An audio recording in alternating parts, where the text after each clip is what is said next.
नमस्कार साथियों, आज का हिंदुस्तान में देख रहा था, उसमें एक खबर छपी है। मुझे लगा कि आज उसी खबर पर चर्चा करनी चाहिए। मित्रों, सबसे पहले ये खबर देखिए। ये आज का हिंदुस्तान न्यूज़पेपर है और ये मुख्य पृष्ठ की खबर है। अवैध धर्मांतरण में उमर समेत 16 दोषी करार। यूपी समेत कई राज्यों में गैर मुस्लिमों को प्रलोभन देकर धर्म बदलवाया। ये आज की खबर है और एक दिन पहले की मैं आपको खबर दिखाता हूँ। ये देखिए, ये दैनिक जागरण की खबर है। मतांतरण के लिए दबाव बनाने के आरोप में 14 पर केस। ये 10 सितंबर 2024 का दैनिक जागरण है और मैं 10 तारीख का ही हिंदुस्तान आपको दिखाता हूँ। तो हिंदुस्तान ने लिखा है कि धर्म परिवर्तन से मना किया तो घर में घुसकर मारपीट। जौनपुर की घटना, 14 आरोपियों के खिलाफ मुकदमा दर्ज। तो साथियों, आपने देखा आज की खबर, धर्मांतरण का मुद्दा। और धर्मांतरण का मुद्दा भारत में बहुत गंभीर मुद्दा हो चुका है। एक ज्वलंत समस्या बन के भारत में ये उभर रहा है और ये समस्या कोई नई नहीं है। ये समस्या कोई नई नहीं है, ये समस्या बहुत पुरानी है। और इस समस्या पे अगर आज ध्यान न दिया गया तो आने वाली समय में ये विस्फोट बन के भारत पे गिरेगा और जिसका नुकसान आने वाली पीढ़ियों को उठाना पड़ेगा। अभी आज की जो खबर है, इसमें आरोप सिद्ध हो गया। और आरोपित कौन है? ये सारे वो लोग आरोपित हैं जो लोग हिंदू से मुसलमान बने हैं। इनमें अगर आप उनका नाम देखेंगे तो मोहम्मद उमर गौतम, मन्नू यादव उर्फ अब्दुल, राहुल भोला उर्फ राहुल अहमद, कुणाल अशोक चौधरी उर्फ आतिफ, ये नाम है इनके। और ये क्या करते थे कि जो भी मूक बधिर या गरीब, बच्चे, महिलाएं, उनको ये टारगेट करते थे। उनको पैसे का लालच, नौकरी का लालच, इन चीज़ों का लालच देकर धर्म परिवर्तन करवाते थे। और दूसरी खबर जो मैंने आपको दिखाई, वो जौनपुर की खबर है। वहाँ पे दो भाई हैं, अमरनाथ और समरनाथ। नाम से ही स्पष्ट है कि ये दोनों हिंदू थे और ये चर्च चलाते हैं। ये अपने गांव की एक महिला को दबाव डाल रहे थे कि तुम ईसाई बन जाओ। उसने मना कर दिया, उसके साथ मारपीट किया, उसके बच्चों के साथ मारपीट किया। तब जाके पुलिस ने गिरफ्तारी की। हालांकि ऐसे मुद्दे ये कोई नए नहीं है। आप अगर प्रतिदिन का खबर उठा के देखेंगे तो कहीं ना कहीं आपको ये खबरें मिल जाएंगी। और हर एक जिले में, देश के हर एक जिले में ये हो रहा है, कोई एक जगह की बात नहीं है। तो आज हम इसी विषय पे चर्चा करेंगे साथियों। सबसे पहले हम समस्या की जड़ को समझते हैं कि समस्या आई कहाँ से। क्या धर्मांतरण कोई नया मुद्दा है भारत में, या पहले भी ऐसा होता रहा? तो अगर हम प्राचीन भारत की बात करेंगे, और जब मैं प्राचीन भारत कहता हूँ तो मैं अखंड भारत की बात करता हूँ। वो अखंड भारत जो हिंदू कुश पर्वतमाला से लेकर अरुणाचल तक, और अरुणाचल से लेकर बर्मा और इंडोनेशिया तक, और दूसरी तरफ कश्मीर से कन्याकुमारी तक, हिंदू कुश पर्वत के नीचे से सिंधु नदी जहाँ अरब सागर में जाकर मिलती है, वहाँ तक का पूरा भूभाग भारतवर्ष कहा जाता था। आज का अफगानिस्तान, पाकिस्तान, बांग्लादेश, बर्मा, इंडोनेशिया, ये सारे के सारे तब अखंड भारत का हिस्सा हुआ करते थे। और जब मैं अखंड भारत की बात करता हूँ तो उस समय सिर्फ सनातन धर्म या वैदिक धर्म ही था। उसके बाद जैन धर्म का आगमन होता है भारत में। हालांकि सनातन धर्म और जैन धर्म को मानने वाले लोगों में कोई भेद नहीं था। वैदिक धर्म या सनातन धर्म को मानने वाले एक ईश्वर में विश्वास करते थे, जबकि जैन धर्म को मानने वाले आत्मा में विश्वास करते थे। लेकिन दोनों का अल्टीमेट गोल मोक्ष की प्राप्ति था। दोनों में कभी कोई विभेद भी नहीं रहा। और कृष्ण जी के समय तक यह स्थिति रही। उसके बाद व्यवस्थाएं अलग होती गई। सनातन धर्म व्यवस्थाओं में ढलता गया। जब गुरु विश्वामित्र और वशिष्ठ जी ने वैदिक धर्म को एक व्यवस्था के रूप में ढाल दिया, उसके बाद जैन धर्म विलुप्ति के कगार पे आ गया था। और जब जैन धर्म विलुप्ति के कगार पर आ गया तो यहीं से धर्मांतरण का खेल शुरू होता है। मैं प्राचीन भारत की बात बता रहा हूं।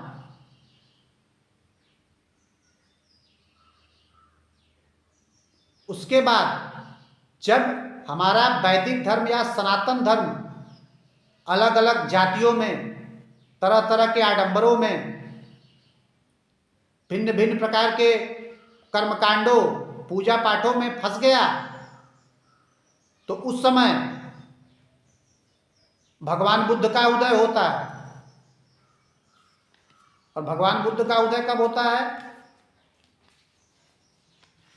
भगवान बुद्ध का उदय लगभग 563 ईसा पूर्व होता है।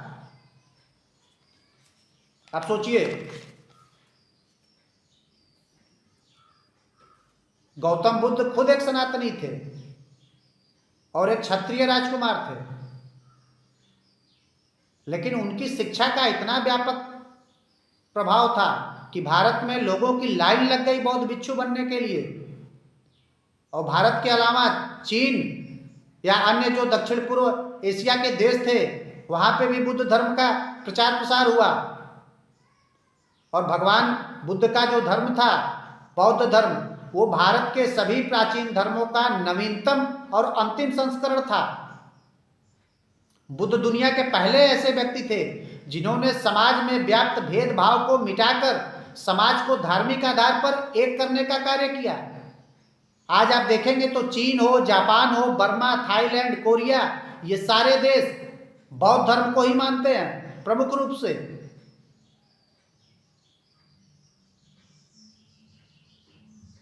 और जैन धर्म और बौद्ध धर्म, इसमें हिंदुओं का धर्मांतरण तो हुआ, लेकिन किसी लालच या प्रलोभन के बल पे नहीं, किसी लालच या प्रलोभन के बल पे नहीं ऐसा किया गया। जिनका मत था, जिनका मन था, वो लोग शामिल हुए अपनी स्वेच्छा से।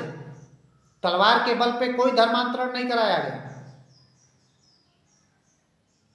उसके बाद जब ईसाई धर्म का उदय होता है भारत में, आपको बताऊं, ईसा मसीह के सूली पे चढ़ने के बाद ही उनके शिष्य भारत आ गए। और उनका एक शिष्य था थॉमस, जिसने भारत में ईसाई धर्म का प्रचार प्रसार किया और व्यापक तौर पर प्रचार प्रसार किया।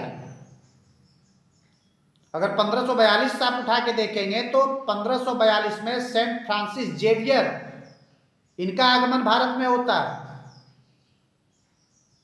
और इन्होंने भारत में रोमन कैथोलिक धर्म की स्थापना की। इन्होंने आदिवासी इलाकों में, दलितों के इलाकों में सेवा के नाम पर धर्मांतरण किया। आप सोचिए, सेवा के नाम पर। और आज भी भारत के बहुत सारे लोग इन्हीं फ्रांसिस और नाबार्ड, जेवियर, इन लोगों के नाम पे स्कूल चला के धन उगाही करते हैं। जिन लोगों ने भारत में धर्मांतरण करने का काम किया, आज उन्हीं को संत बना के उनके नाम पे स्कूल खोले जाते हैं। और वो स्कूल चलाने वाले कौन हैं? हिंदू हैं भारत के। आप उठा के देखिए, 70% से अधिक हिंदू चलाते हैं ये स्कूल। क्या लोगों को समझ में नहीं आती ये बातें? और लोग अपने बच्चों को कॉन्वेंट स्कूलों में आज भी पढ़ने के लिए भेजते हैं। मदर टेरेसा 1929 में इनका लोरेटो कॉन्वेंट में आगमन होता है और इन्होंने क्या किया ये पूरा भारत जानता है। सेवा की आड़ में धर्म परिवर्तन कराया गया। और तो और यहां की सरकार ने इनको पद्मश्री से नवाजा, भारत रत्न से नवाजा। किस लिए?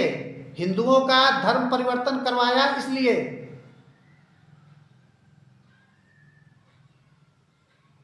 और मैं आज की डेट की बात कर रहा हूं। आप में से किसी से मैं चुनौती से कहता हूं कि आप कभी केरल जाइए। केरल की राजधानी तिरुवनंतपुरम से अगर आपको मुन्नार जाना होगा तो वेस्टर्न घाट पे बसे हुए छोटे छोटे कस्बे और शहर हैं। 200 किलोमीटर की यात्रा है। उन 200 किलोमीटर की यात्रा में आपको कम से कम 200 चर्चें मिलेंगी और ऐसी ऐसी चर्चें कि आपको देख के आंखें आपकी खुल जाएंगी। छोटी छोटी पहाड़ियों पे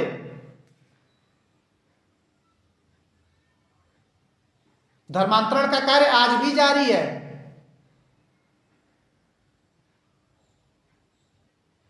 हम अगर इस्लाम की बात करेंगे तो इस्लाम का आगमन भारत में 7वीं शताब्दी में होता है। और 7वीं शताब्दी में कौन लोग आते हैं? वो लोग जो व्यापारी बन के आए, अरब से व्यापार करने के लिए आए यहाँ पे, और व्यापार की आड़ में इन लोगों ने यहाँ पे धर्मांतरण किया। मोहम्मद बिन कासिम को कोई भूल सकता है क्या? जिसने भारत के लोगों पे अत्याचार किए, मारकाट की, लूटपाट किया, जबरदस्ती धर्मांतरण करवाया और एक बड़े भूभाग पे कब्जा किया, जो भूभाग आज का पाकिस्तान है। उस समय उसको कुरु पांचाल महाजनपद के रूप में जाना जाता था। और 7वीं शताब्दी से लेकर मुगलों के पतन तक लगातार यह जारी रहा। और धर्म परिवर्तन ही नहीं, हमारे मंदिरों को तोड़ा गया, जजिया कर तक लगाया गया। कितने सारे लोग तो जजिया करके डर से अपना धर्म बदल लेते थे।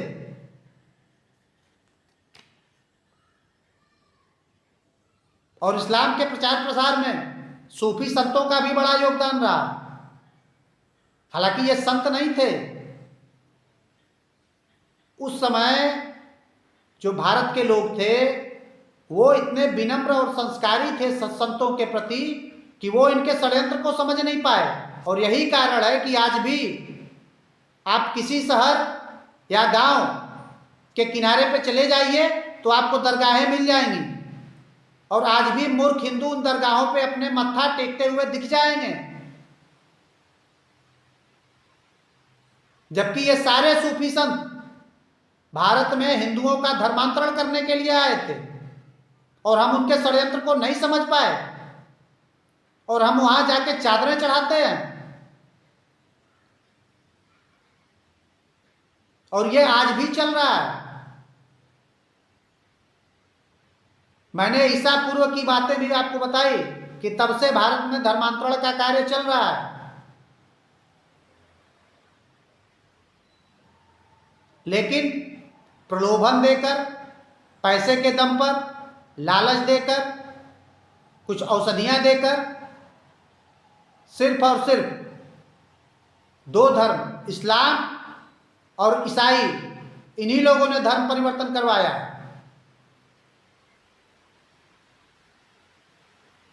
भारत में सिख धर्म का भी उदय हुआ, प्रचार प्रसार भी हुआ, लेकिन कभी एक सिख के ऊपर कोई आरोप नहीं लगता कि कहीं उन्होंने जबरदस्ती धर्म परिवर्तन करवाया। और उस जमाने में, मैं आज के 1000 साल पहले की बात बता रहा हूं, उस जमाने में इस्लाम के प्रचार प्रसार के लिए सबसे बड़े केंद्र कौन थे? बंगाल और केरल। 1000 साल पहले की बात बता रहा हूं और आज भी वही है। आज भी बंगाल की स्थिति देखिए और केरल की स्थिति देखिए, दोनों जगह वही स्थितियां हैं। और इनके टारगेट पे कौन लोग रहते हैं?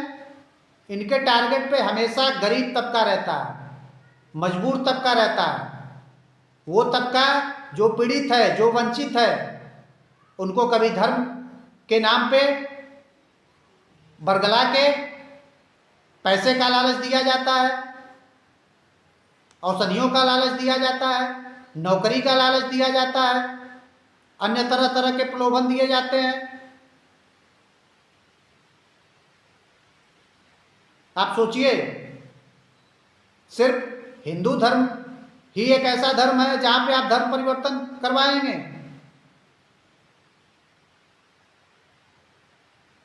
आपने ये कभी नहीं सुना होगा कि कोई ईसाई का धर्म परिवर्तन कर दिया गया मुस्लिम में, या किसी मुस्लिम का धर्म परिवर्तन हो गया ईसाई में। जब भी धर्म परिवर्तन होता है तो हिंदुओं का ही करवाया जाता है, जबकि सत्य को कोई नकार नहीं सकता। आज भारत में जितने मुस्लिम हैं उनमें से 90% हिंदू हैं, ये सत्य है, इसको कोई नकार नहीं सकता। ये डीएनए टेस्ट अगर कराया जाएगा तो दूध का दूध और पानी का पानी हो जाएगा।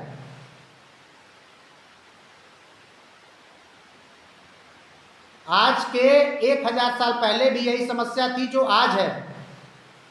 आज भी हिंदू जातियों के नाम पे बटा हुआ है, क्षेत्र के नाम पे बटा हुआ है, भाषा के नाम पे बटा हुआ है। कभी वो एक नहीं हो सकता। कोई अपना अलग पंथ बना रहा है। इसलिए ये षड्यंत्र हिंदुओं को कमजोर करने का षड्यंत्र है, और जो पूरे देश में चल रहा है। आप केरल में जाइए, जाके देखिए, आप पश्चिम बंगाल में जाइए, जाके देखिए, आपको समझ में आएगा कि वहां पे क्या हो रहा है।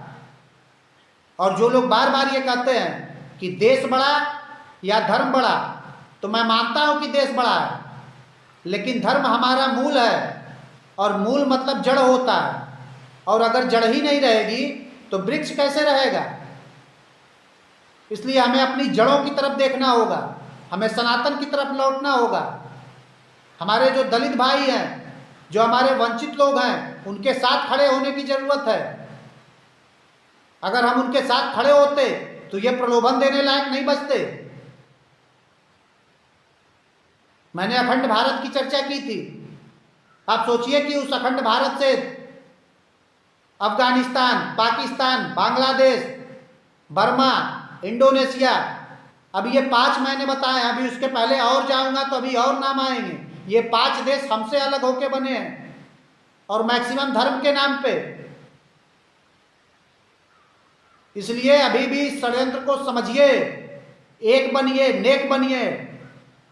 हिंदू और सनातन को अगर बचाना है तो एक होना पड़ेगा, इनके षड्यंत्र को समझना होगा। कभी किसी हिंदू ने किसी का धर्म परिवर्तन नहीं कराया, लेकिन हमारा धर्म परिवर्तन हो, हम ये स्वीकार नहीं करेंगे। हम हाथ पे हाथ धरे नहीं बैठेंगे, और सिर्फ सरकारों से नहीं होने वाला, हम सरकारों पे नहीं छोड़ सकते। इसका बीड़ा खुद उठाना होगा, हर एक हिंदू को, हर एक भारतीय को, क्योंकि ये भारत की संस्कृति और सभ्यता की पहचान के लिए जरूरी है।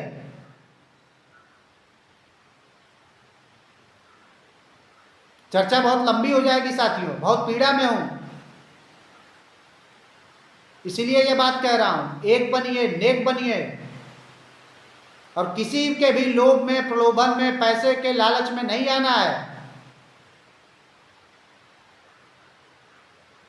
राम से बड़ा राम का नाम, राम से बड़ा कोई नहीं है इस धरती पे। ये जितने धर्म हैं, ये कबीलों के धर्म हैं, ये मनुष्यों द्वारा बनाए गए हैं। लेकिन हमारा सनातन धर्म, जिसका न कोई आदि है न कोई अंत है, वो है।